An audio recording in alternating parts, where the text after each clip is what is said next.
মৌমাছিতে কামড়ালে বা পিঁপড়ায় কামড়ালে ওর জায়গাটা ফুলে যায়, ব্যথা হয়, জ্বালাপোড়া করে। তো আসলে কেন? সেখানে কি থাকে? মৌমাছির কামড়ে কি থাকে? ফর্মিক অ্যাসিড থাকে।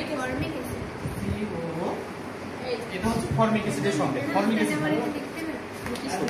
অ্যাসিড থাকার কারণে ওই অ্যাসিডের কারণে জ্বালাপোড়া করে এবং জায়গাটা ফুলে যায়। ওই জায়গায় তাৎক্ষণিকভাবে আমরা চুন দিই। চুন বলতে ক্যালসিয়াম অক্সাইড। চুনের উপাদান হচ্ছে এইটা, রাসায়নিক উপাদান ক্যালসিয়াম অক্সাইড। এই ক্যালসিয়াম অক্সাইড এই ফর্মিক অ্যাসিডের সাথে বিক্রিয়া করে ক্যালসিয়াম ফরমেট তৈরি করে।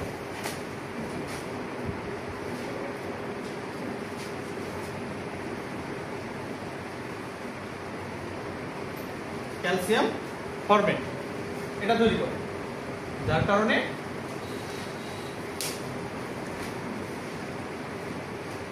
এটা প্রশমিত হয়ে যায়। এটা তো একটা অ্যাসিড, তাই না? এটা একটা ক্ষার। আমরা জানি যে ক্ষার এবং অ্যাসিড বিক্রিয়া করে লবণ এবং পানি তৈরি করে।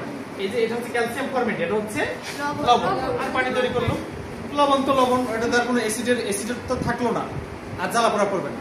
এই ঘটনাটা সেখানে ঘটে। তো মৌমাছিতে কামড় দিলেও একই ঘটনা ঘটে, পিঁপড়ায় কামড় দিলেও একই ঘটনাই ঘটে।